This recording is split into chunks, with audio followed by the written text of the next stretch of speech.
All right. All right. Good afternoon, everyone. I'm Philip Wallach, a senior fellow here at the American Enterprise Institute. I'd like to welcome our audience who's here in person, who's made it through the heat to get here alive on this muggy DC summer day, and I'd like to welcome those joining us online as well. Before I forget, let me say a word about the format of today's event.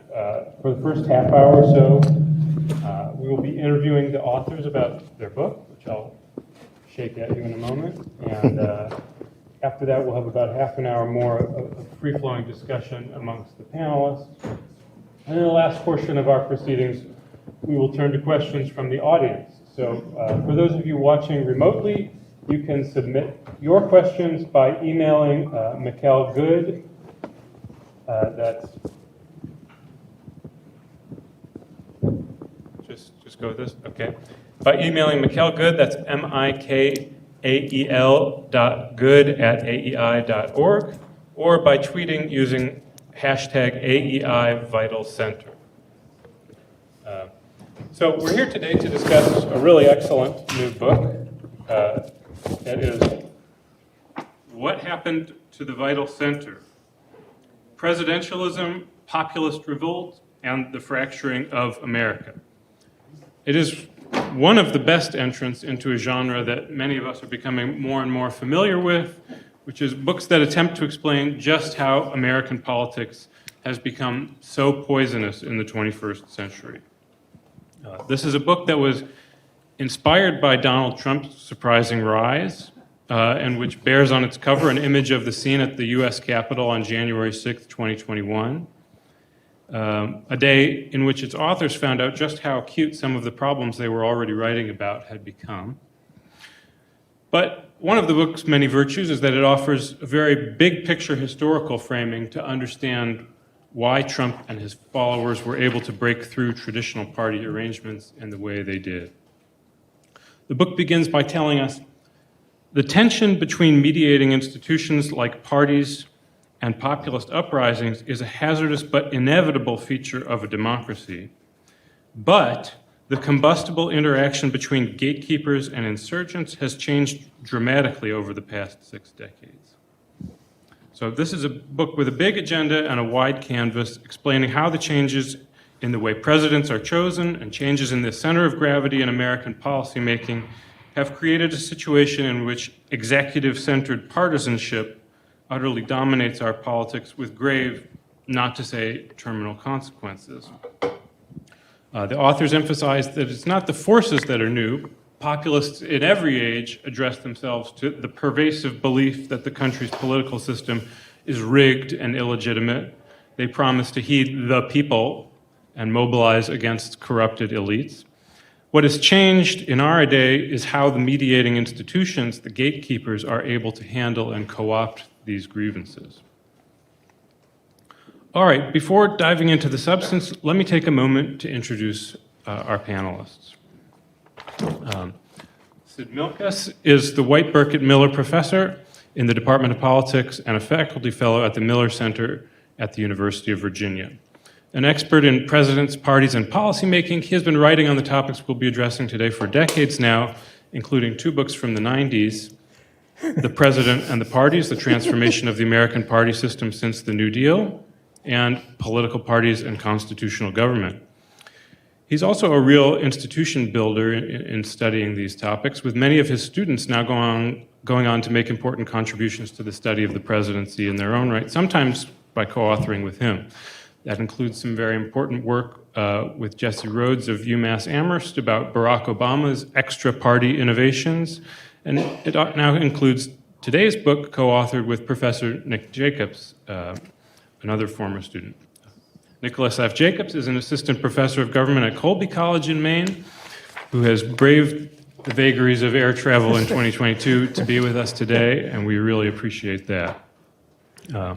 His research, which is often based on original archival work, focuses on developments in American political institutions and their consequences for policymaking, and especially on the interplay between political elites and populist movements. One theme in his research is how federalism provides American presidents many opportunities as well as constraints. And I recently learned that Nick and Sid will co-author another book before long titled Donald J. Trump and the American Presidency. Let me now introduce our final panelist, Bill Galston of the Brookings Institution, who is the Ezra K. Zilka Chair in the Governance Studies program there.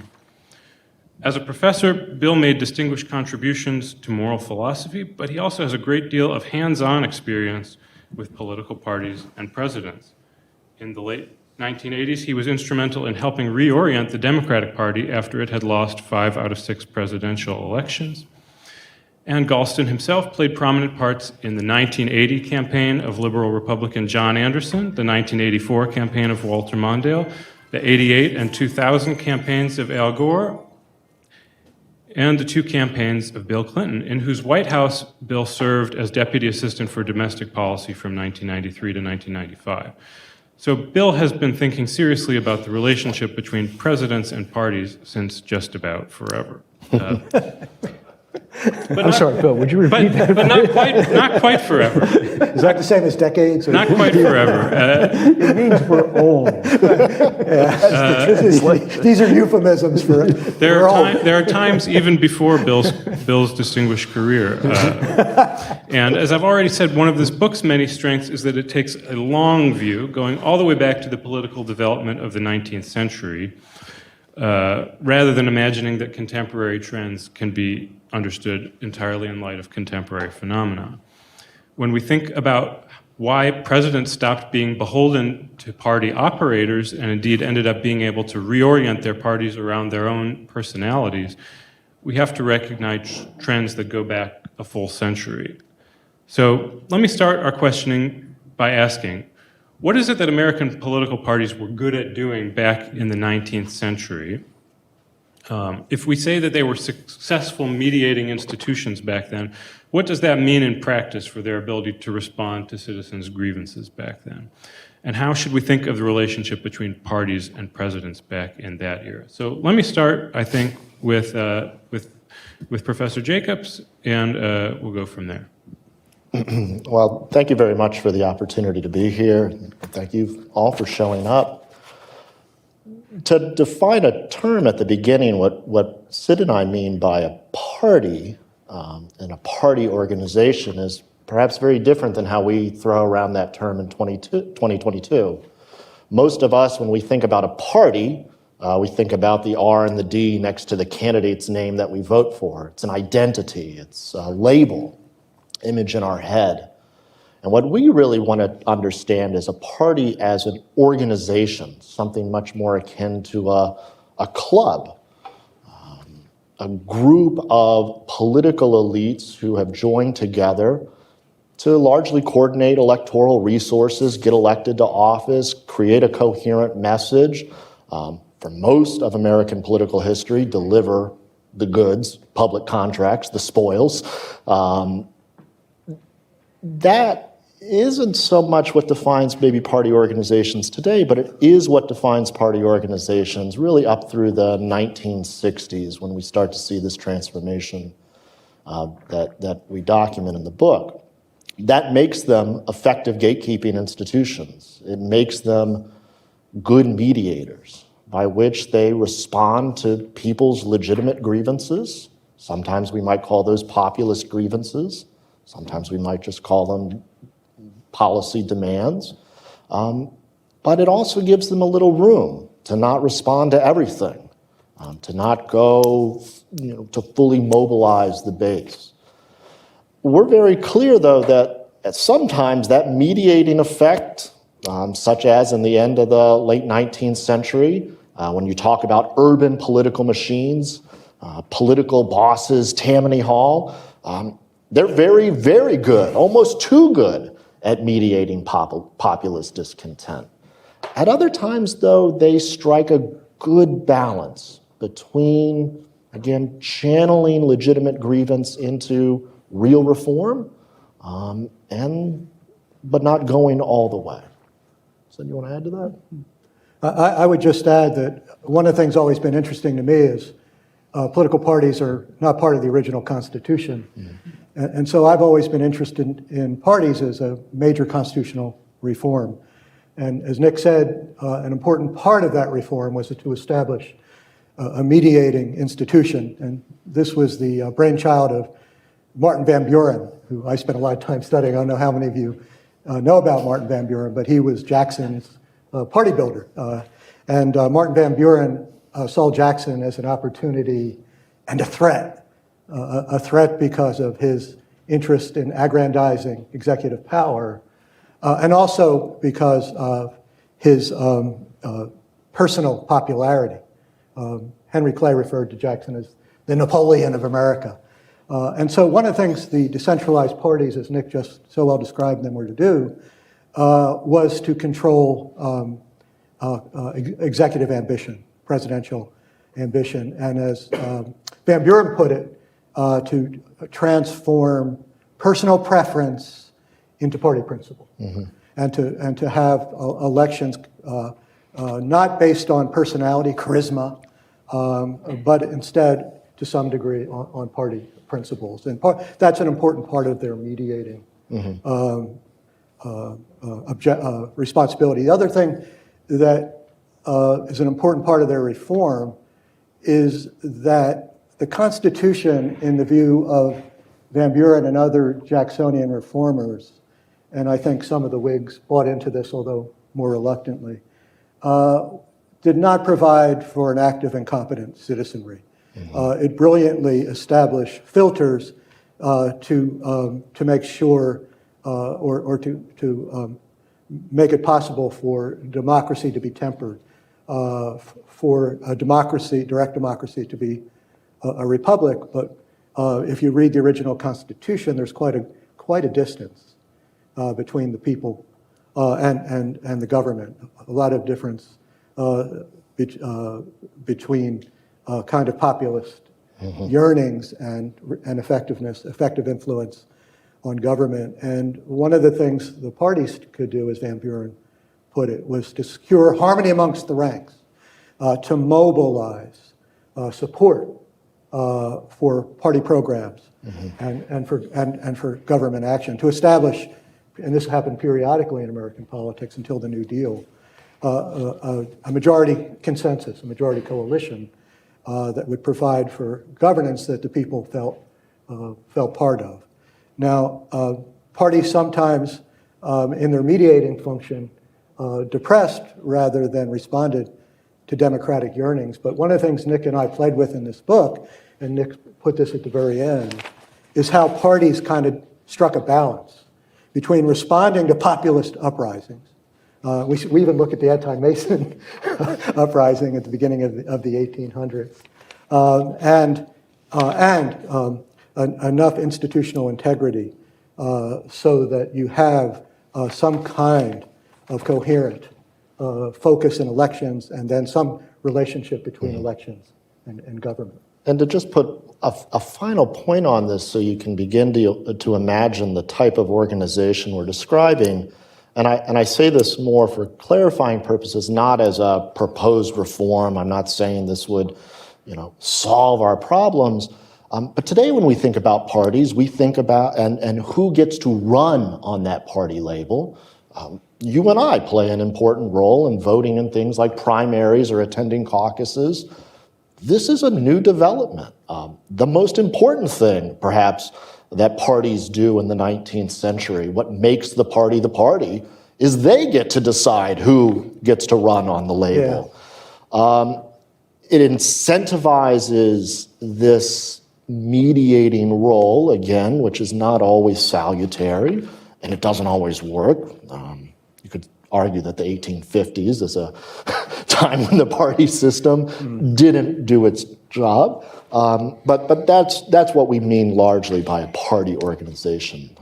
Again, more like a club that can control membership, that organizes resources, creates a brand, but is more or less dominated by elites. Yeah.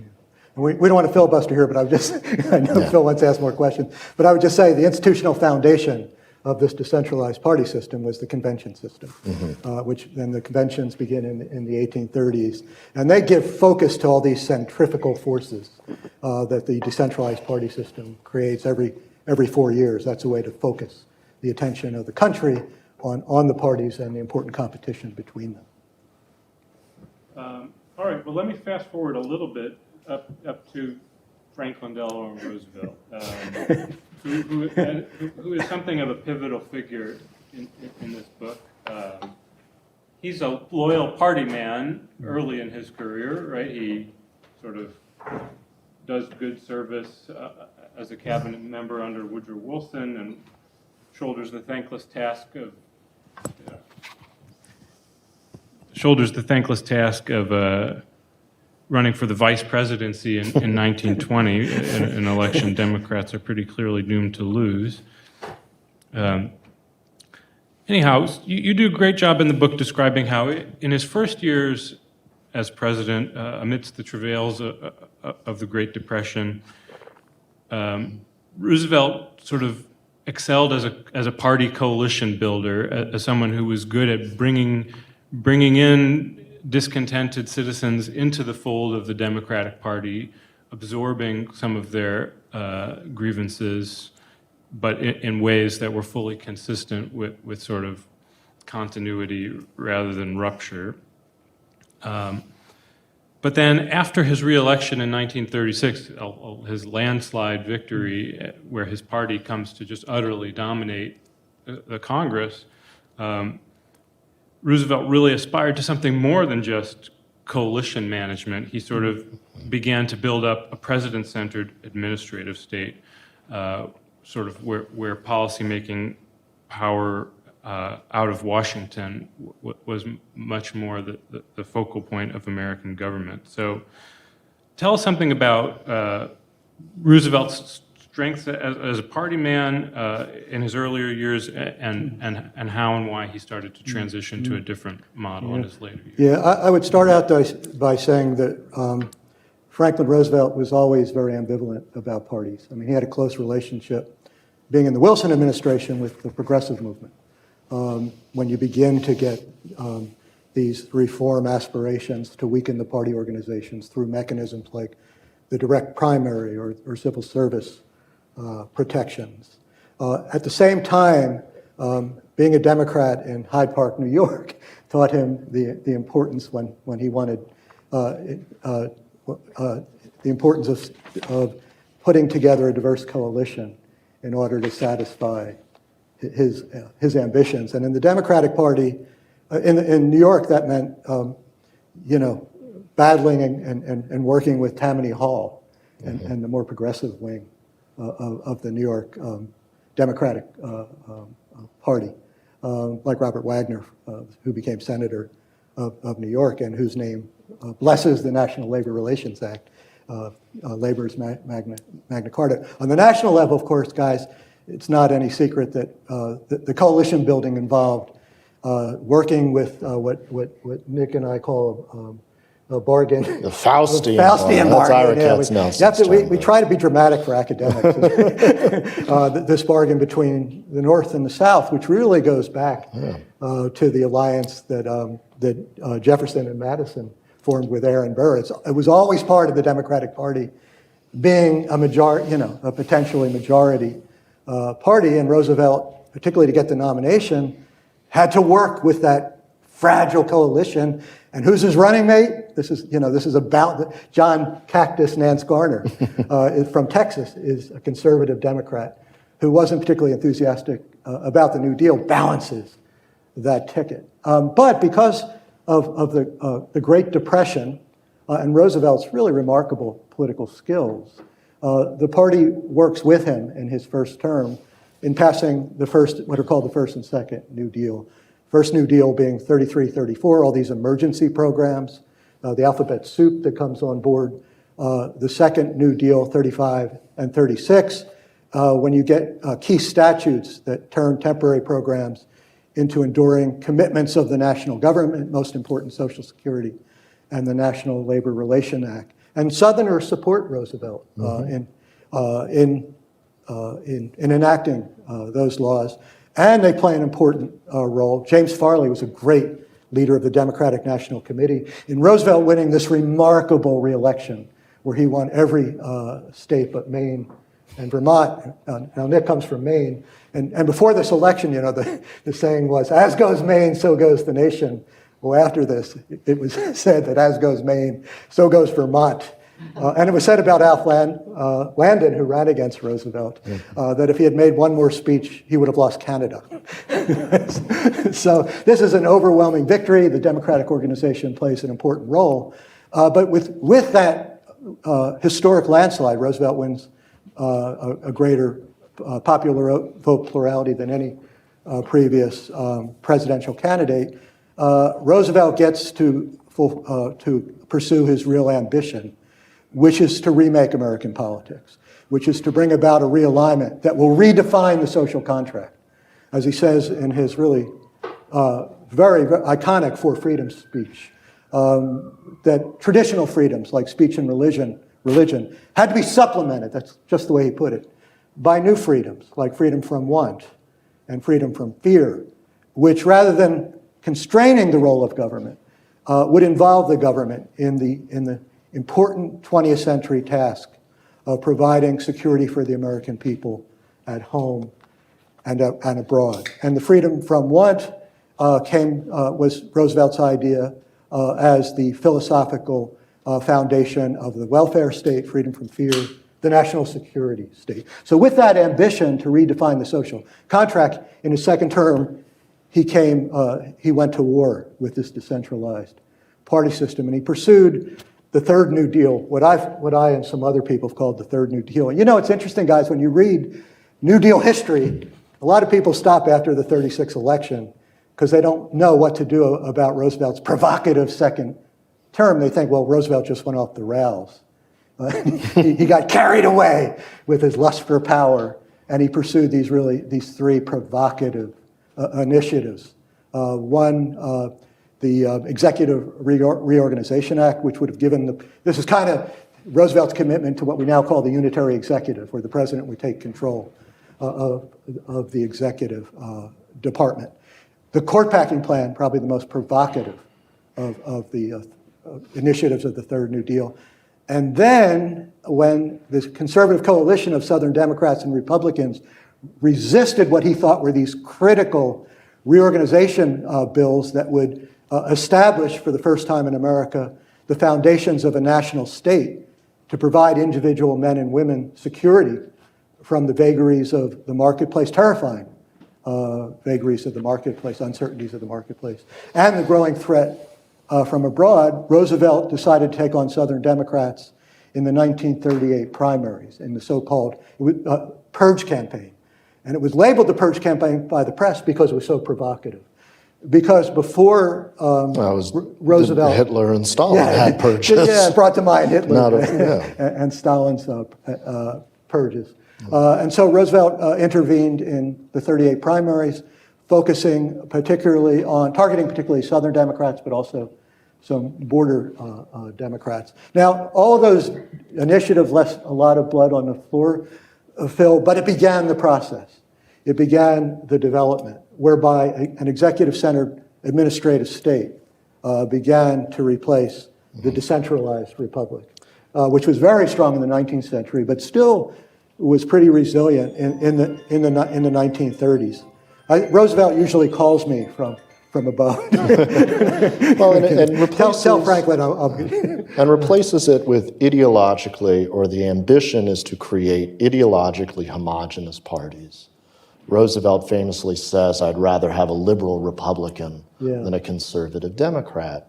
And the only thing I would add to Sid's excellent description of this sort of transition of Roosevelt, he's not a single figure. He's the last president that presides over what you could call a truly decentralized party system. And then he's also the brainchild of the institutional forces that centralize it and then fuse with the social tumult of the 1960s to more or less produce our current era. Roosevelt, in the first two New Deals from 33 to 37, I mean, you might think of this Social Security, the Wagner Act, right? This is the organic programs of the administrative Leviathan, the death of liberalism. Oh, it could have been so much worse. Like, if you think that, take a look at what's being promoted by Huey Long. To consider that the most popular radio program, which would put Fox News to shame today in terms of its coverage, led by Father Coughlin, is talking about massive land redistribution. Truly, I mean, I think that's very much a transformation. That would be the end of liberalism in the U.S. And Roosevelt stops it. He responds to it. He responds to it by relying on fellow Democrats, handpicking the guy that's running against Father Coughlin's nascent political party out in the Midwest, gumming up the legislative agenda so that his bills kind of get on the floor, but then are immediately squashed by procedural back channels. This is, you would call it elite swamp-like politics, but it stops a lot of popular things from going through. And instead gets a more consensus-based position through. And I think this satisfies Roosevelt's objective to transform thunder on the left and the right with what he called optimistically enlightened administration. And the administrative state was to provide for effective governance in a way that this populism wouldn't be as big a threat to American politics as it had been in the past.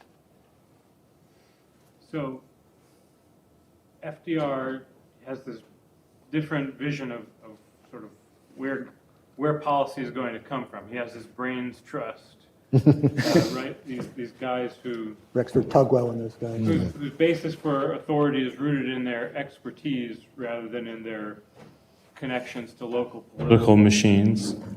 Yeah, can we... Is it working now? Okay. They haven't heard a word we said so far. So we have that part of the picture where really politics is poised to bring power more and more to Washington. We have a developing executive office of the presidency, which is capable of formulating policy more than it ever had before. And in the decades to follow, and Nick has already alluded to this, we see a dramatic shift in how presidents are chosen also, which also allows them to sort of shift the balance of power with the old party organizations. So we see conventions giving way to primaries as the main determinants of each party's presidential nomination. So if we just have a few words about why did that shift take place and how did it further reorient American politics and change the role that the president played? I think it's time for the young guy to go first. It's somewhat of a tautology, I apologize, but I mean it shifts because the old system is viewed as illegitimate. And it's viewed as illegitimate because elites delegitimized it and benefited from delegitimizing it over a period beginning in the early 20th century, where the progressives, I'm going to go before Roosevelt, I know you're trying to bump us up to the modern day, but these have deep roots, where really the unifying feature of the progressive movement and the progressive era is to end the old party system. Yes, it's to build an administrative state. Yes, it's to give more authority and control to experts and bureaucrats, but what's standing in the way of this administrative state? Why has Europe done it, but not the United States? It's because we have parties. And the source of party strength is the control that party elites have over things such as nominations, such as the distribution of patronage and public contracts and the setting of the agenda. Ironically, it's in the Deep South in North Carolina where you see the first primaries, largely as a response to this sort of populist uprising in the late 19th century. By the 1960s, that idea has entered the mainstream, that no longer is it legitimate for party elites or just card-carrying Republicans or card-carrying Democrats to have monopoly power on who gets to run for office. The office, which most people care about, of course, being the presidency. The flashpoint in this is the 1968 Democratic Convention, where the nomination is given to a vice president that doesn't even run in, I think he runs in I think his name is on the ballot in 3 primaries. You see violence in Chicago, you see a stalwart party boss, one of the last great party machines, the Daily Machine in Chicago, use police violence to put down protesters. And throughout the 1970s, further galvanized by the Watergate scandal, which shows how corrupt and crooked the elites are, you see a series of what you might call democratizing reforms, making parties more beholden to the primary voter. This all sounds great in theory. Who doesn't want to have democratization and democratizing reforms, giving power to the people? In fact, what a lot of these reforms do, from campaign finance to making, again, parties beholden to the primaries, Democrats go first with a set of reforms in 1972. Republicans follow suit after a series of internal lawsuits start to leverage state laws and make the convention beholden to the primary decisions. What happens is you've displaced what was the best organized group of people, union leaders, party bosses, people that held patronage positions in cities which were still run by Republicans and Democrats. You've displaced the best organized group of people for the second best group of organized people, activists, intellectuals, journalists in the media, people that work for think tanks, and they've started running the show. They started to have more control over what the party message would be, what sort of messages primary voters should respond to, what sort of additional institutional reforms, such as in creating an Office of Regulatory Affairs, opening up congressional committee hearings, putting the C-SPAN cameras on at all times, all these moves encouraging more power to the people, but we've never really empowered the people, just a really activist part of it. Yeah. I would just add that what gives this movement in the 60s and 70s, which ends in these McGovern-Fraser reforms that Nick just described, is the movement politics that explodes in the 1960s, the civil rights movement, the anti-war movement. And in fact, these McGovern-Fraser reforms really grow out of and are pushed with most effectiveness by the leaders of these movements. It starts with the challenge to the Mississippi delegation in 1964, and a compromise is worked out. After 1968, that kind of compromise with the traditional party organization, particularly Jim Crow in the South, those kind of compromises are no longer possible. And so this anti-institutional movement, which really destroys, brings the rear guard of the party establishment, is part and parcel of movement politics, which I think leads to a subtle but important change in the way activists view the presidency. Up until the 1960s, the presidency was kind of viewed, particularly by progressives, as what Theodore Roosevelt called in a beguiling phrase, the steward of the public welfare. That is, to manage effectively with the help of experts, problems at home and abroad. In fact, John Kennedy, in a speech he gave, I think it was for a meeting about science policy, in the White House, says that parties and movements are no longer important. What's important now is the administration. These are just administrative problems. We don't have political problems and anymore. That explodes that whole idea is obliterated in the 1960s. And I think with this movement politics, the presidency is still important, but now, and we see this in our contemporary politics. Now the presidency is viewed as the vanguard of the causes of advocacy groups and social movements. And so you see the the activists in the Democratic Party right now failing to get things through the Congress, looking to Joe Biden, an unlikely candidate to play this role, to cut through the Gordian knot and pursue their objectives by unilateral executive action.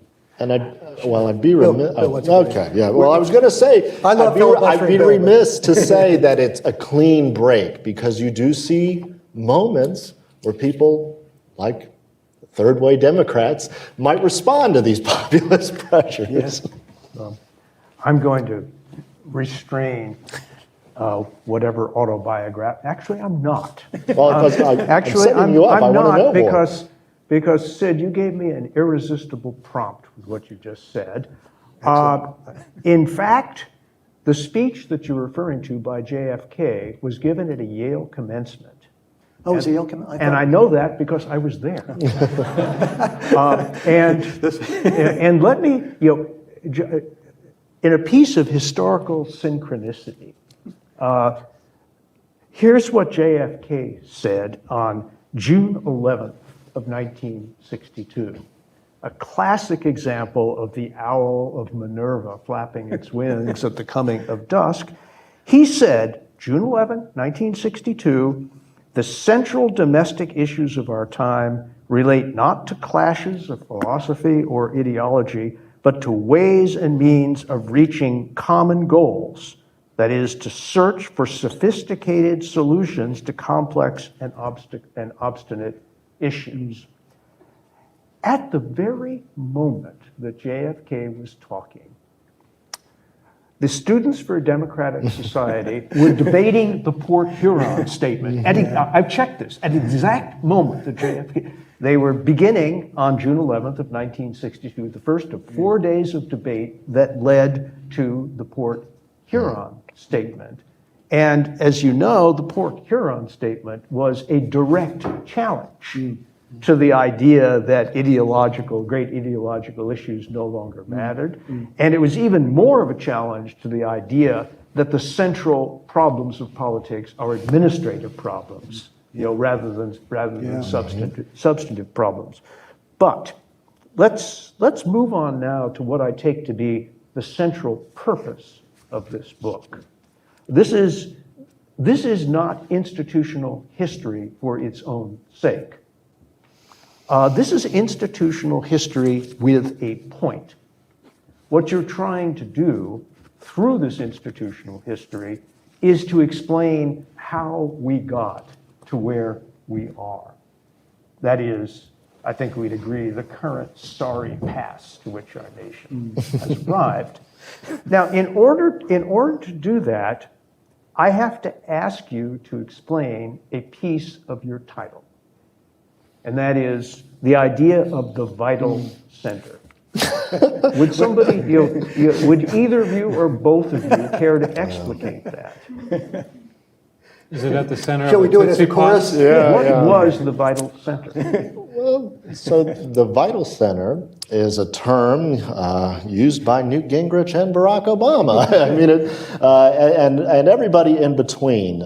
It is coined by Arthur Schlesinger Jr., who, for those of you that don't know, is the archetype intellectual liberal of the 20th century.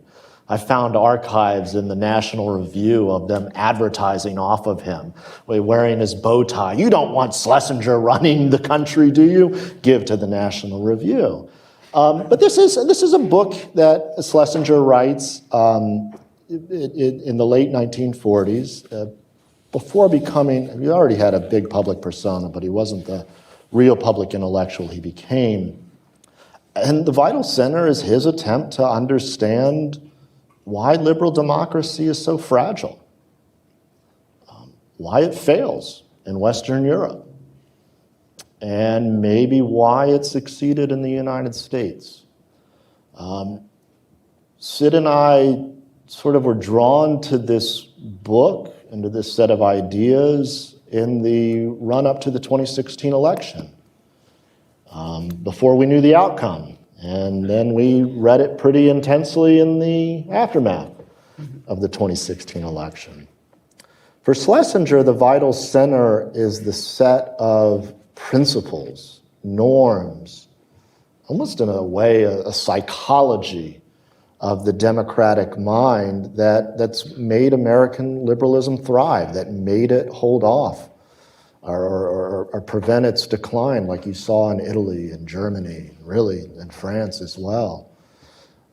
We found that vital center definition somewhat unsatisfactory as political scientists, and we've turned our attention to understanding the institutions that buttress the vital center, the institutions that were democratically responsive, that gave legitimacy to the system, that gave a sense to the people that they had a voice, that they had ownership of their government, that they could move upwards throughout, they could be socially mobile, but not wreck the whole damn thing.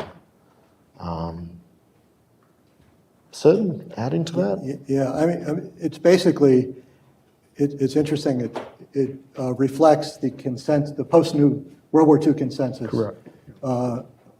In support of the New Deal state. So a limited but significant welfare state and the national security state. For a time, up until the 1960s, there was a pretty strong national consensus in support of that. First Republican president, of course, Eisenhower, kind of gives bipartisan legitimacy to the New Deal, expands Social Security, and pursues maybe one of the most ambitious domestic programs, somebody else is calling it, domestic programs in history, the interstate highway system. But at the same time, even though Schlesinger saw this consensus, he felt that it was important that each party have a kind of fighting faith. And what his hope was that the battles, the competition between Democrats and Republicans would have some common ground. And he hoped that that common ground was basically the liberal state established by the New Deal. But if you read that book, it starts out with, and you mentioned this in your review of our book, Phil, with Yeats' poem, Things Fall Apart. So he was worried that the vital center was a kind of fragile consensus and that there was thunder on the right, people who were very much opposed to the New Deal state, the John Birch Society, for example. And there was also thunder on the left, and if anything, he was more critical of people like Henry Wallace, because he thought Henry Wallace was way too sympathetic to communism. And he referred to the Henry Wallace Democrats as dough faces. And of course, the dough faces were those Northerners in the Civil War who had Southern sympathies. And he said that these left-wing Democrats were liberals with authoritarian sympathy. So he saw the dangers on the left and the right. It's true that Nick and I don't write about institutions for their own sake, but we do feel that institutions, particularly these intermediary institutions that Tocqueville stressed so much, are really important. And if you read The Vital Center, one thing that's missing there is a careful attention to party politics. And particularly what kind of party politics will sustain all these efforts to weaken the decentralized party. What will develop out of that? And he puts a whole lot of emphasis until Nixon's presidency on presidential power, and then he thought better of it. And then he thought better of it. Yes. Well, let me I mean, I do want to come back to this question of the role of institutions, which I think is absolutely critical for your thesis. But now let me get to what I think is the central explanatory thesis of your book. And that is... Write this down. I'm looking forward to it. And that is that the rise of what you call executive-centered partisanship was a principal source of the collapse of the vital center. Right? That is, I think, the central claim of this book. Now, why, Can you unpack that? Because it's not immediately obvious, I suspect, to a lot of people in this room or to this reader that there is that connection. So what is it? I think I've developed a quick answer to this. Yeah, let's hear your elevator speech. Well, and bear with me. Presidentialism, including the institution and the presidential aggrandizement that you see beginning with Roosevelt, and it's a bipartisan phenomenon continuing through the 1960s and the 1970s up till today, I think is predicated on a fundamental belief that the President of the United States, as the only elected official of the entire country, can represent a country as diverse and as large as the United States. And I think that's false. I don't think one person can do that. We keep trying, and president after president after president keep making the claim that they are the leader of the people. I think, and I would agree with your summary of the thesis, that executive-centered partisanship is what has eroded the vital center, or what has prevented the vital center into coming into actualization, or encouraging politicians to at least speak to the spirit of something like the vital center. I would say that it is because our political system, the gravity of it, has revolved around an actor that makes this claim of trying to achieve it, being a representative of the entire people, but failing. An older model, perhaps, where power was dispersed, again, we might go to classic party organizations, decentralized, party organizations in conversation with the presidency, were more representative in that true sense. Would you?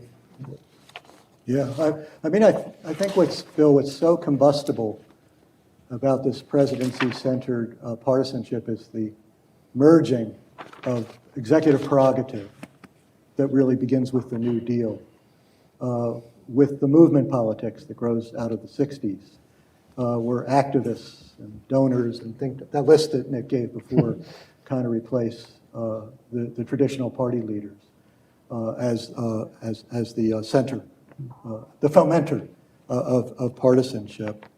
And with this development, and this really begins to take shape with Lyndon Johnson and then Ronald Reagan, who enlists the Christian right into the Republican Party, the president begins to assume all those functions that traditionally resided with party leaders. The responsibility to raise money, the responsibility to mobilize base support, the responsibility to brand the party, to formulate its program, and as we see more and more, the responsibility to carry out the program to govern through unilateral action.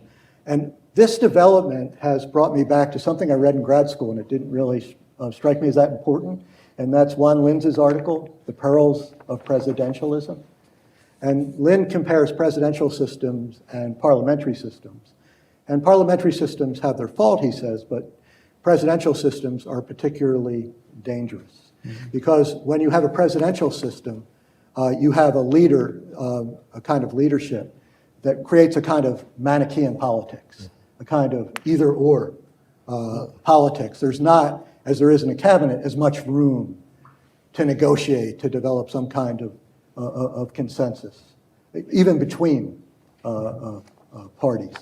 And so Linz, who's focusing on Latin America, feels that presidentialism is all too likely to deteriorate into a dangerous kind of authoritarianism. And his article took some criticism when it was published in 1990 because America was such an outlier. And he argued America was an outlier, not because of Madison's system of checks and balances, but because of these gatekeepers, because of these decentralized parties that restrain presidentialism.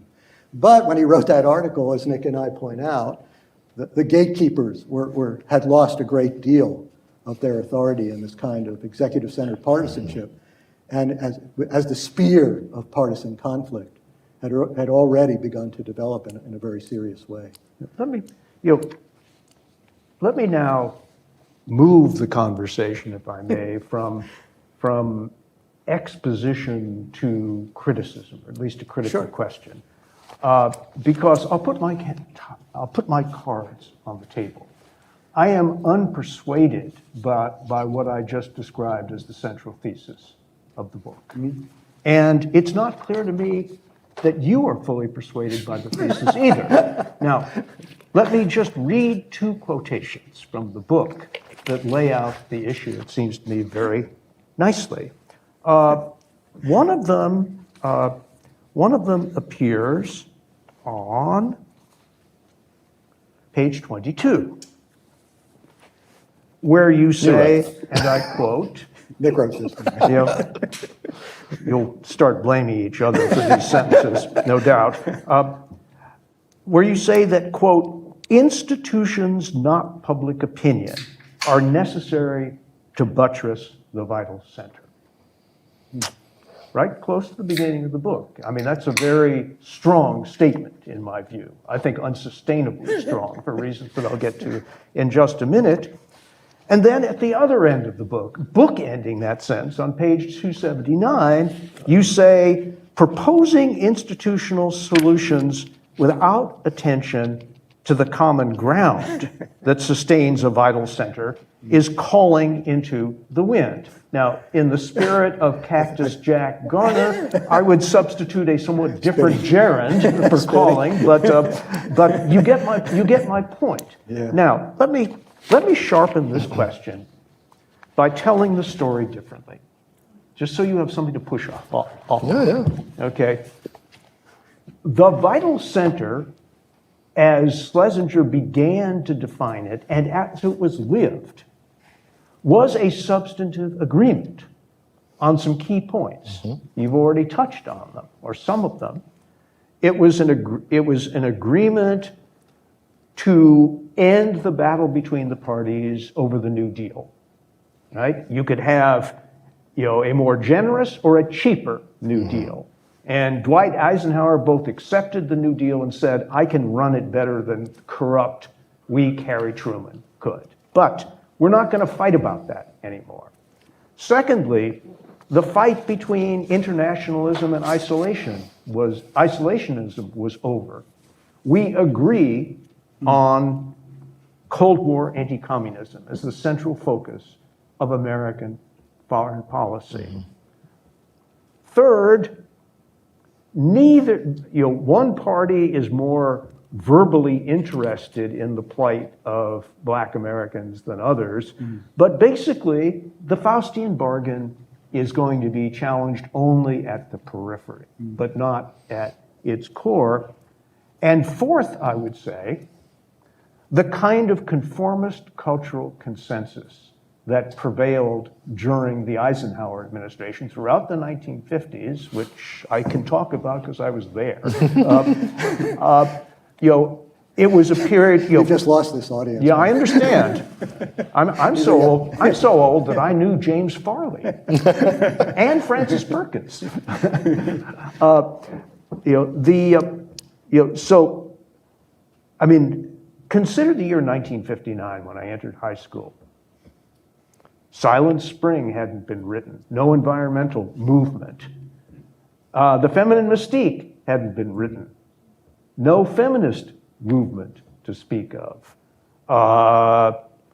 Martin Luther King was 3 years away from going to Washington and delivering his I Have a Dream speech. Stonewall was 10 years away. Roe v. Wade was 13 years away. The entire cultural agenda that now dominates American politics was non-existent. As I would tell the story, it wasn't institutional change so much as the breakup, the crack-up, the substantive crack-up of Schlesinger's vital center. What happened to it? Well, Cold War anti-communism was wrecked on the shoals of Vietnam. The Keynesian consensus on economic policy, Milton Friedman said in 1965, we're all Keynesians now, a sentence that Richard Nixon repeated word for word in 1971. 6 years later, we had supply side, after stagflation, we had supply side economics. That was the end of the economic consensus. And on culture and race, well, Lyndon Johnson undid the Faustian bargain on race and knew that he was fundamentally altering the coalitional structure of the Democratic Party, and all the social movements which became prominent, as you mentioned previously, had the effect of undoing the cultural consensus and replacing it with cultural contestation, which has not ended to this day.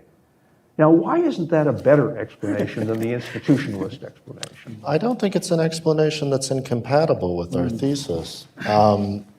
There's two things that this. Thank you for reading at least up through page 20. No. It's a great criticism. I have 6 pages of reading I think notes it's here. great. I'm just getting started. We're really in trouble. At least I know on page 22 the response. Schlesinger, I think, this is a critique of the vital center, and I think it's a critique of a lot of people that think a return to norms or mores is going to solve all our problems. I don't think anybody really wants to champion the vital center. I don't think there are many fanatical moderates. I don't think you get elected by taking those sort of rah-rah, let's run down the middle of the road positions. I mean, when you think about presidents that do that, they're lost to the dustbins of history. Poor Bill Clinton. I would go more H.W. Bush, right? Or my friend Bill Kristol. What Steve Skowronek calls the great articulators, right? The articulators aren't remembered. It's the transformational presidents. So on the institutions and public opinion question, I believe what we're trying to say there is you can't just rely on good faith politicians alone. I think you have to have rules and structures that encourage or incentivize. Can we agree to that? I certainly do. So I'm not challenging that. Can we agree to those rules? You're challenging the explanation. What I'm challenging is what I'll call the hyper-institutionalism that I think runs through this book. Oh, yeah. To the expense, That's the nicest compliment I've ever gotten. at the expense of the substance of the political argument. On the social movements that emerge, I would say in response, I think one thing we try to do in the book that does make it a little different from other accounts of blame the 60s is, this isn't the only time in American political history where we've seen passionate, intense, populist, cultural fissures in society. We document a handful. And somehow, for some reason, and Sid and I would point to the structure both in where governing authority is, let's call it on a vertical dimension, federalism, centralized in DC, dispersed through the states, and then in an organizational sense, concentrated in the presidency versus throughout other mediating institutions. The United States, American society, American culture doesn't emerge out of the 1960s cosmic crack-up in the same way as it might the agrarian threat, the threat of economic nationalism in the 30s. It's not me. It's my fault. You're calling yourself. Yeah. Or even... Or Schlesinger's calling to complain. Sorry. Or even the populist Potential spam, it uprisings, says. the populist uprisings that give rise to the constitutional system. Thousands of angry farmers descending on Pittsburgh, ready to burn the city down. I mean, we have deep divisions in society. I guess I'm not willing to say that it's the only time we've had deep divisions. And neither did you, and you didn't say that. Nobody who knows anything about American history would say that. Yeah. Right? This is a discussion we need to have over several drinks, but I've always been fascinated by the relationship between institutions and culture. Nick knows that from working with me. My good friend and co-author Katie Rader knows this. And I've always been, and in graduate seminars in American political development, which I teach, you have a section on culture, and that's the most important thing. And then you have you get to the institutions and hyper-institutionalism, and they're more important. I've always been interested in the fascinating interplay between them. And so what happens in the 60s, which fascinates me, and maybe this is what's different, Bill, from the past, is you've got this administrative state there and a very powerful presidency. So the civil rights activists don't particularly like or trust Lyndon Johnson, but they know they have no recourse. but to, as Megan Ming Francis once put it, to march into the White House, to get this very powerful institution to serve their cause. And Katie Rader and I have been looking at how this really begins in an institutionalized way in the battle between Roosevelt and the March on Washington movement, where the March on Washington movement forces Roosevelt to issue Executive Order 8802, right, Katie? I can't remember what I had for breakfast today, but I remember that executive order, which is to attack segregation in the arsenal of democracy and the civil service. And they force Roosevelt to do something he does not want to do. And I think that's some of the dynamic that comes out of the 1960s. And so you don't get a rejection or a rolling back of the administrative state, with this cultural antinomian explosion. What you get is conservatives and liberals battling for the services of the administrative state. And part of that is an attack on the bureaucracy and expertise. So I think what you say about culture is fascinating, but just as fascinating to me is how the institutions that really begin to develop in a formative way in the 30s get connected to this movement politics in a way that has great promise, but also is very dangerous. I have another question, but there isn't time for it. And so what I'd simply like to do is make a flat, provocative statement. What page are we talking about? This is not a page, except perhaps a page out of my own life. Yeah. And that is, I think you substantially overstate the autonomous powers of the presidency. And there's a vast overestimation of what can be accomplished through executive orders. Right? I think Joe Biden this week is telling the truth about executive orders. As he issues them. As he issues them, as he issues them, but they are no substitute for legislation. Oh, yeah, I agree. The issue of legislation is almost entirely absent from this book.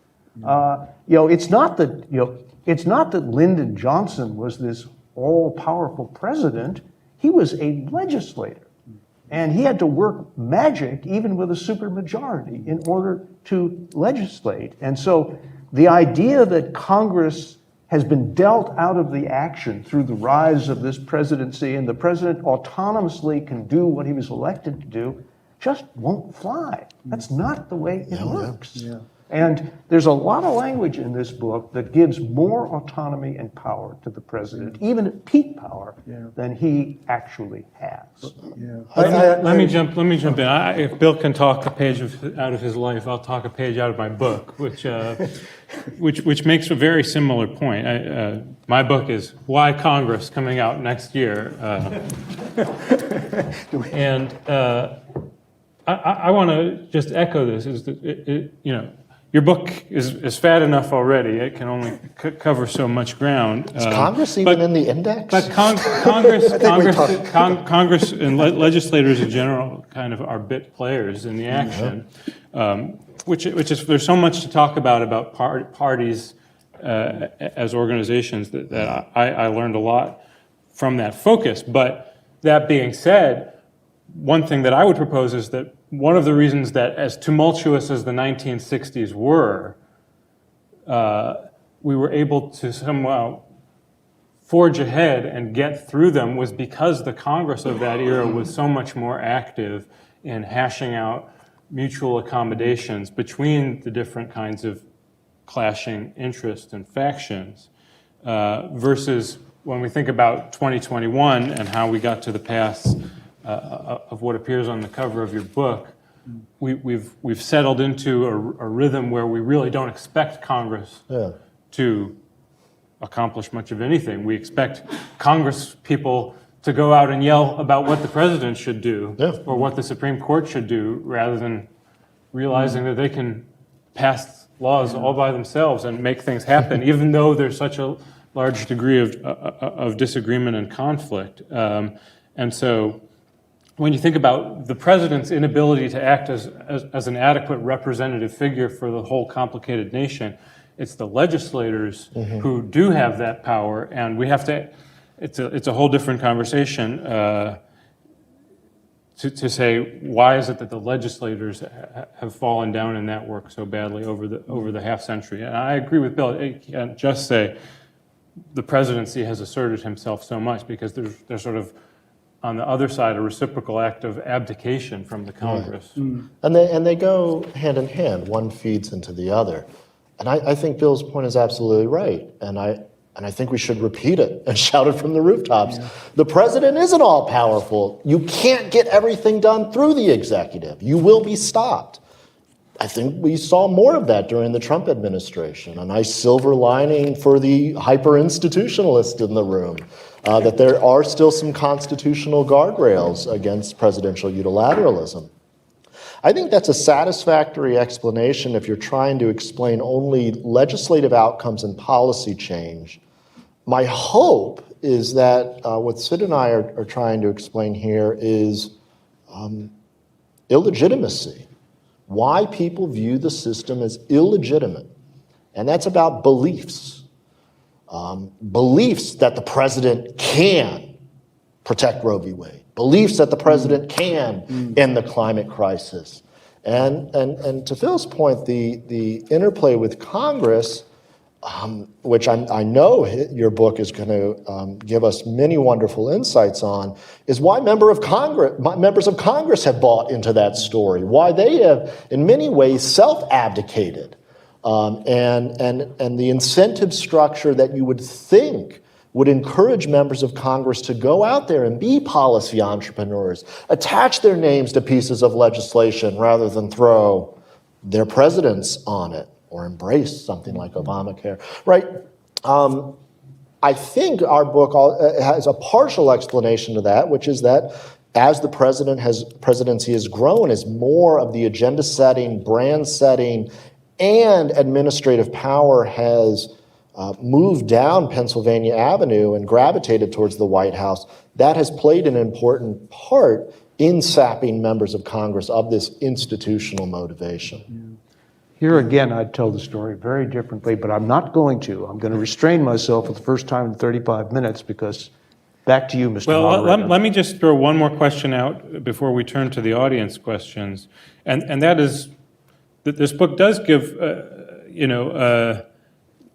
some constructive thought to the questions of where do we go from here, and how our currently desiccated political parties might reassert themselves as independent organizations that can play a mediating role. And so I want to give you a chance to talk about that a little bit. I think Nick's remarks at the beginning, when we think of parties today, it just means a label, and we have a hard time even imagining parties being so much more than that, although certainly they are important conduits for campaign funds still. What does it look like to see a reassertion of parties in the 2020s? What would that look like? What would the basis for party cohesion be, if not ideology, if not rallying around the personal figures in the White House or campaigning for the White House? You know, I think the prescriptive part of the book at the end is the weakest part of the book, and I always felt that I was better at evaluating problems than coming up with solutions. And boy, Phil, I don't have an easy answer to that question, how we re-establish parties as collective organizations with a past and a future.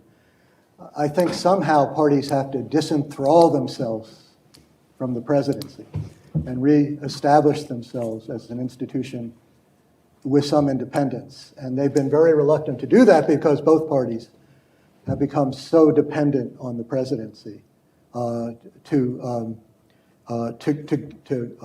pursue the objectives of their party. And I agree, presidents aren't all powerful in doing this, but you have to persuade the parties, these members of Congress, about that more than you have to persuade me. It's interesting how much of the presidency now is performative.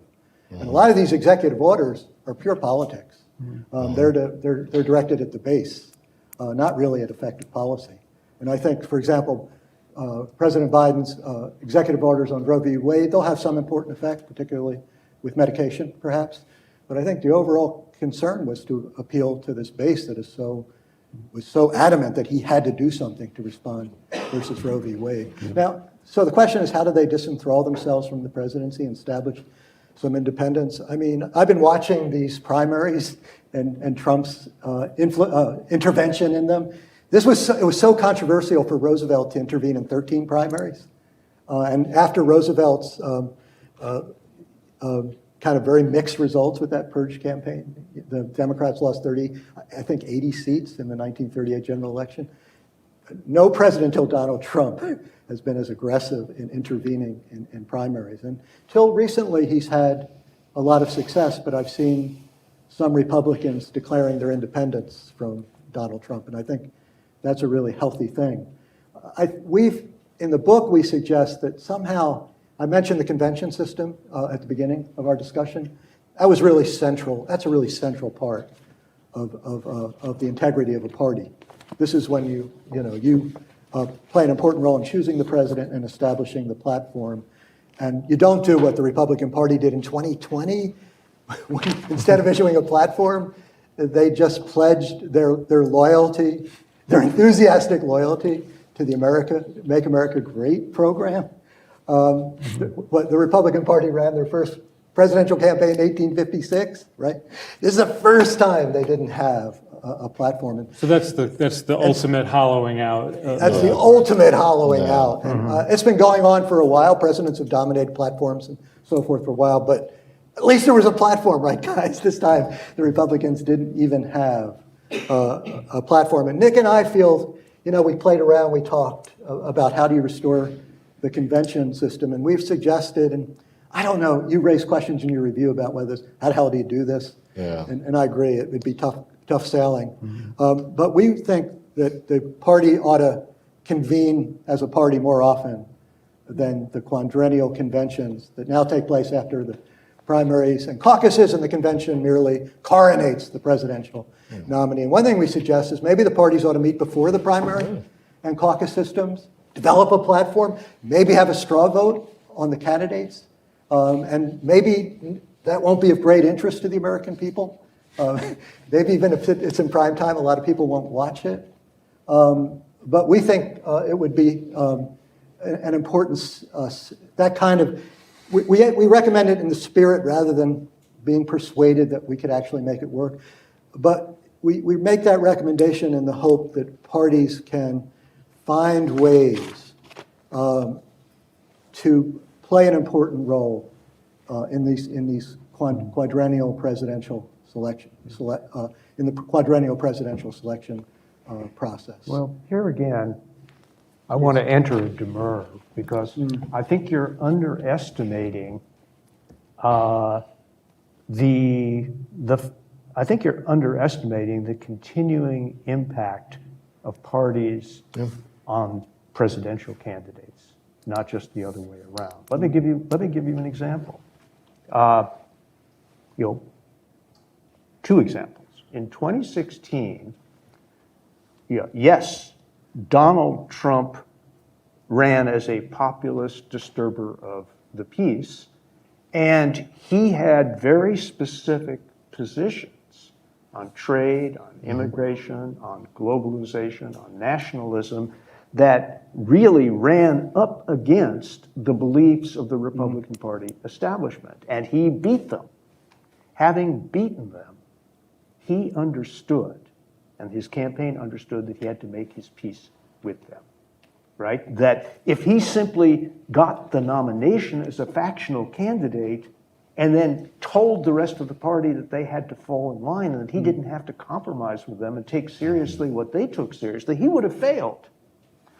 And so if you look at what he did, he went very systematically to the building blocks of the party that he defeated and asked each building block, what do you want the most? Okay? He went to the business community and said, what do you want the most? And they said, tax cuts. Check.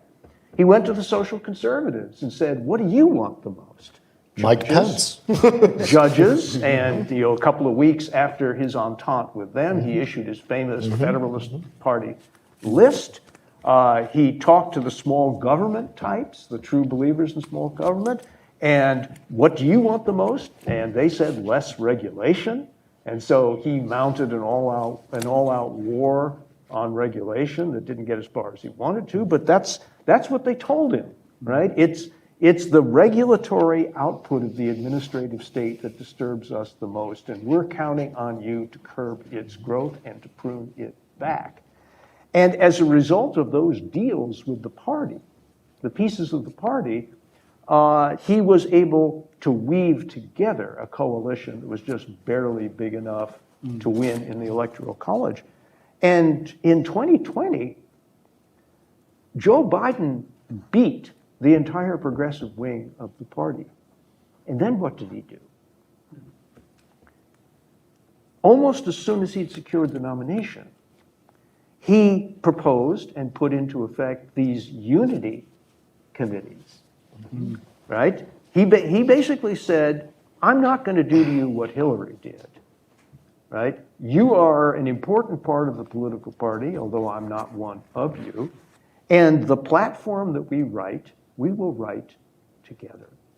And that's exactly what happened. And that has a lot to do with explaining the gap between Hillary's 48% and Biden's 51.5%, a crucial 3.5 percentage points. So, but in both of those very recent cases, you have a party that is not entirely convinced from stem to stern that it shares the views of the winner of the nomination, and the winner of the presidential nomination saw that there was a party out there that had to be accommodated. Yeah.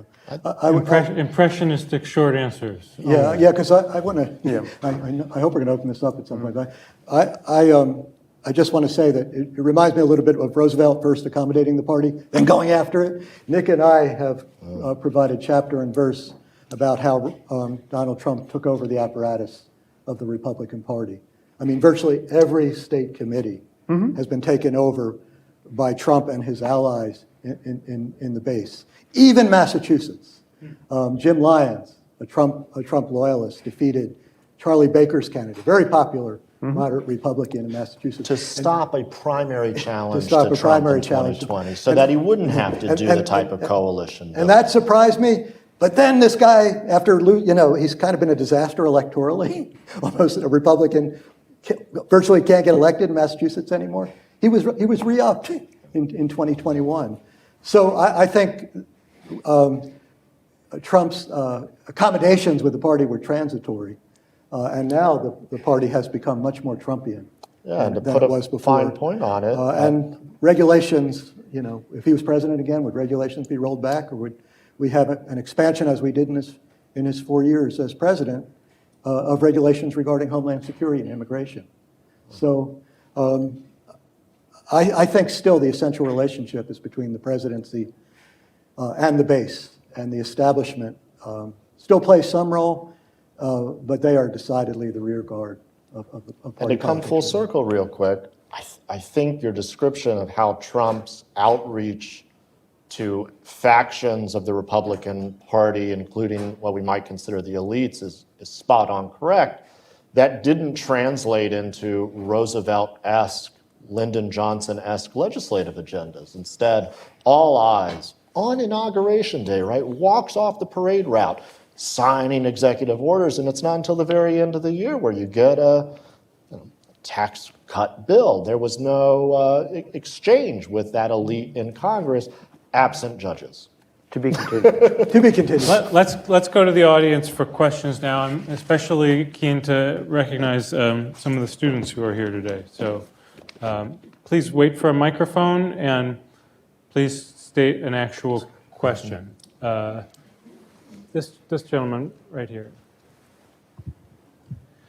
Hi, thank you so much for this panel. I've definitely learned a lot. My name is Yuchi. I'm a graduate student at Georgetown.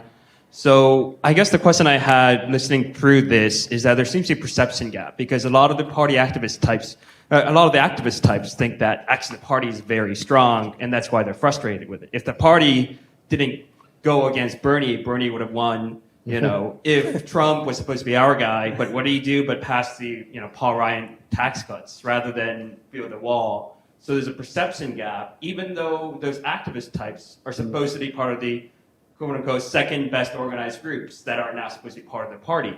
So I guess there's two layers of question. A, why is there a perception gap where a lot of the activists and political types think the party is still strong and that's why they're so frustrated about it? And why are these activist types so frustrated about a party that they supposedly control and they should be able to dictate the terms on? Thank you. What a great question. I think because they overstate how popular their Yeah. beliefs are. They're a faction that presumes to be Well, that's a good question. the dominant part of the party. The perception gap, that's really a great question. And I think part of it is activist politics. So activist politics is not to be satisfied, right? What distinguishes a social movement from an interest group? And social movements gained a lot of ground since the 60s at the cost of the influence of more pragmatic interest groups like labor and business in the Democratic and Republican parties, respectively. What distinguishes them from interest groups is they don't like compromise. They believe in structural changes. And even when Biden takes action in response to the demand of activists, it's not enough. They want to keep pushing him. As Frederick Douglass put it, the role of a member of a social movement is to keep pounding the rock. Because as helpful as a presidency can be, you can't ultimately trust a president because they have a different vantage point than you do. They have different political ambitions than you do. They want to control the timing. Even if they're reformist, they want to control the timing of reform. So I think part of this churning you're describing reflects the kind of cultural, and we would say also institutional changes that have taken place in the 60s. And one other thought I've had, and I haven't been able to figure this out, it seems like groups on the left have a more contentious relationship with the presidency and elected officials than groups on the right. Like the Christian right was awfully tolerant of Reagan's forbearance in pursuing their objectives. They really appreciated that he gave them recognition. And I don't know exactly, and I think it's been the same with Trump. He didn't get the same blowback, I think, that Biden is getting. Maybe because he was more aggressive than Biden. But there seems to be a difference between the left and the right in this kind of dynamic you're describing. Is that responsive to your question? Yeah, no, that's a great answer. Thank you so much. Next question. In the back over there. Hi. This one? Okay. My question has to do with going back to thinking about the future. And I feel like in a post-McGovern-Fraser world, it's hard even theoretically for me to understand why we would want the elites of today to be the gatekeepers of tomorrow, because these people were not formed in the cohesion units of the past themselves. So I wonder if you think that's kind of bygone. We've let that cat out of the bag, and the elites of today are, in fact, different than the elites of the past, not just because they have different institutions, but because they weren't raised in the institutions that were formational towards them.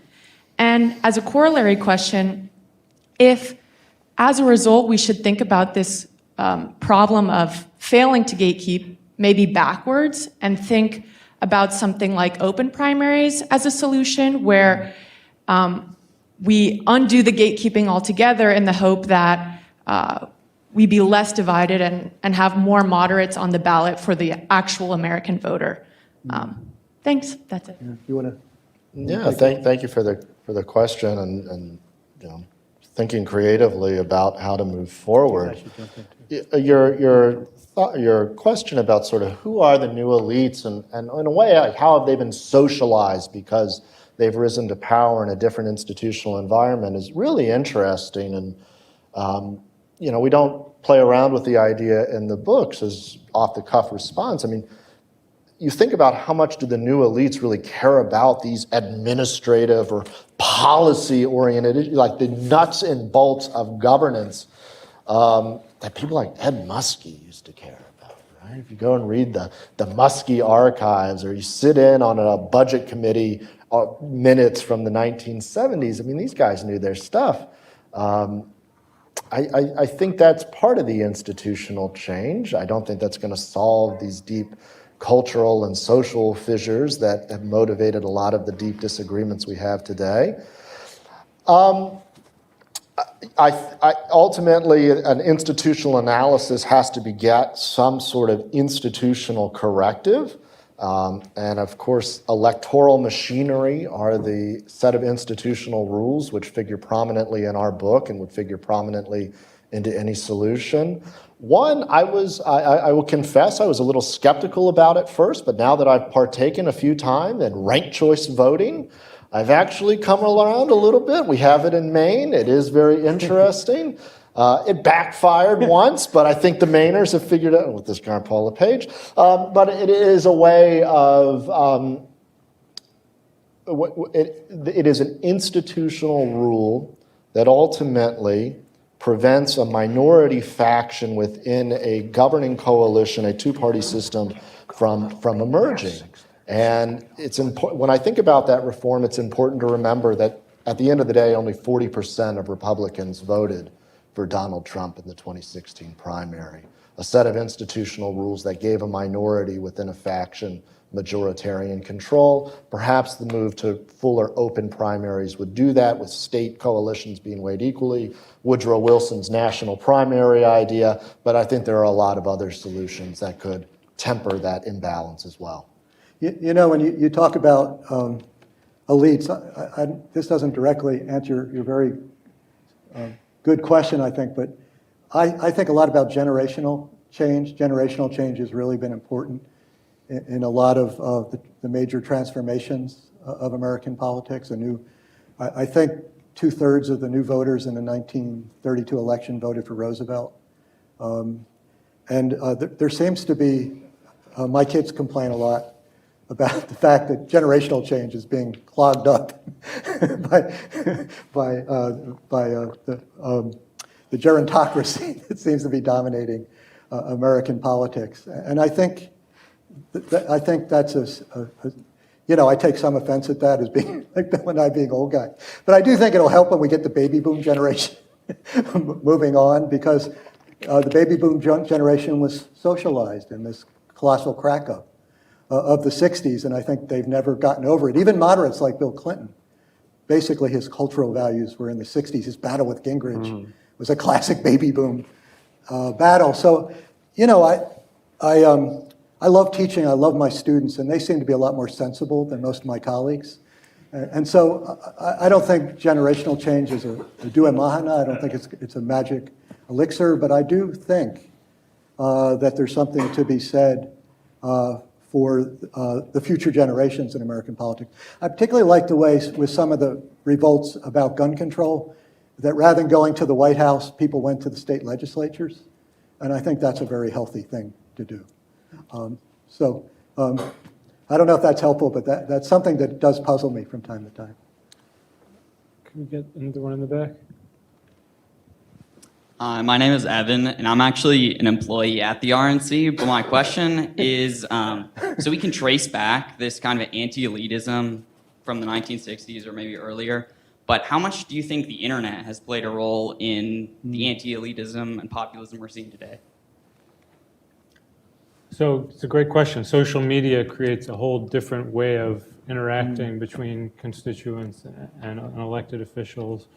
The Donald Trump presidency created a whole new template for presidents to interface with their base, especially. And I think one thing we have to ask is whether that shift in media has led a lot of citizens to crave a certain performance that happens on social media as the most important thing that their elected officials do for them. It's sort of, that's the reward, and how much it links up to the actual policy changes, to the resolution of real world problems, it is sort of secondary if noticed at all. So I worry very much about how that creation of that new feeling of connection, which we could talk forever about how real it really is, sort of changes the shape of politics. Other thoughts? Yeah, I think it's a great point. I mean, everybody, the cliche that's an echo chamber, right? People don't talk to each other. They don't talk to those with whom they disagree. And, you know, this is a crisis on campuses now. Op-eds are written by students. You know, I feel uncomfortable expressing my views in class. I'll be condemned. But I think the woman who wrote that is a UVA student. I haven't seen that. But it is a problem now that didn't exist when Bill and I went to college in the 1800s. You know? So I think it's really important. But I've always been, I grant that media is important. But I've never been persuaded by its independent effects. I always think, going back to what Bill has rightfully probably criticized me for, it has some effect on institutional change. And the changes in the institution of the media, it seems to me, the breakdown of the networks, the rise of cable television. You know, Fox News is terribly important development. So I think it's really important, but Twitter in and of itself, I don't think has brought us to where we are. I think it's as much a symptom as a cause of where we are. But boy, Trump really mastered that media. And that effective presidential leadership has often been connected to pioneering use of technologies. FDR and the radio was extremely important. Kennedy and television. Boy, his master of Twitter. I don't even have a Twitter account, so this was all, you know, I'm a presidency scholar. How am I supposed to explain this? But I think it's definitely been very important. Could you get maybe one more question? You've been very patient up here in the front. Hello, my name is Dario Soato. I'm a high school student in Pasadena in Southern California. And one of the discussion points that jumped out at me was the notion that centrists have more difficulty inspiring voters and rallying them to get them to the voting booth. So I was wondering, does this mean that the median voter theorem has lost its relevance in American politics? And if so, A, is the primary system, what role does it have in this? And B, how can we go about in making sure that, you know, centrists get back onto the political stage? Excuse me, did you say that you were a high school student? Yeah, that was quite a... Boy. My opinion of American education has taken a great leap forward. I'm ready to admit you to our PhD program.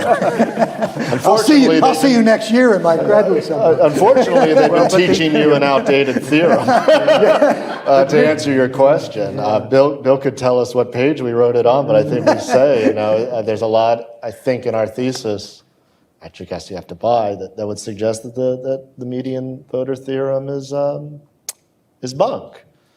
And some of that might be a challenge to its operating assumptions, whether or not we are really a majority moderate country, or whether or not the system works primarily for those that are, rather than a normal bell curve, polarized at the ends.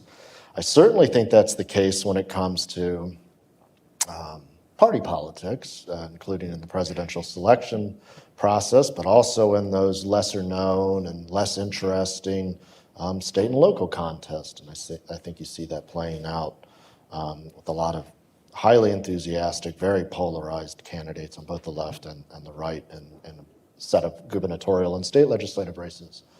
So that would be my quick response to the specifics of the median voter theorem. Sid, did you have another sort of reaction to that? Yeah, well, I think in the primaries you have the most ardent partisans, and so they've kind of crowded out the median voter. With all the other forces we've talked about tonight, the median voter has declined anyway, so there's a reason to focus more on the primary voters who've influenced the rest of the electorate, as has aggressive presidential leadership. I wonder what our friend from the RNC has to think, but I noticed particularly beginning with the George W. Bush administration and the 2004 campaign, that the campaign strategy was no longer to reach to the center, as it was up through certainly through the Reagan presidency, in Bush 41, but to grow the base. To mobilize rather than to persuade. And the way they described it, and this was Matthew Dowd, who was head of the Bush 43 campaign. But who has since repented But of he's his sins. he's repented. I'm a little sick of watching him repent of sin. But he told me anybody who doesn't see the clear difference between Kerry and Bush 43, which seems like a pretty moderate difference to us now, but they don't have a clue. And so what we need to do is to get what he called lazy Republicans, people who were inclined to support the Republican, who were potential Republican partisans, but were uncertain participants. And they had all kinds of sophisticated ways to figuring out who these potential Republican loyalists were. And since then, I think both parties, I don't know if you'd agree, sir, but both parties have really emphasized a base strategy rather than a Downsian strategy. And all the incentives in this churning political system point in that direction. I think just one other point to add to what you've already heard.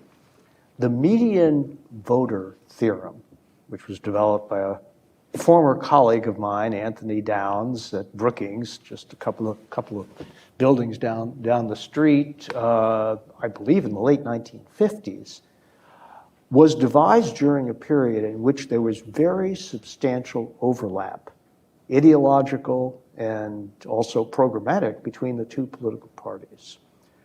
And what we've seen in the decades since is the gradual moving apart of the political parties. So what used to be a very large point of intersection, if you do the bell curves, the ideological and policy bell curves of the two political parties, there was a very thick space occupied by both political parties in the 50s and to some extent in the 1960s as well. And ever since then, you've seen these two bell curves moving farther and farther apart, and that has redefined the nature of American political competition. I'll illustrate with an example.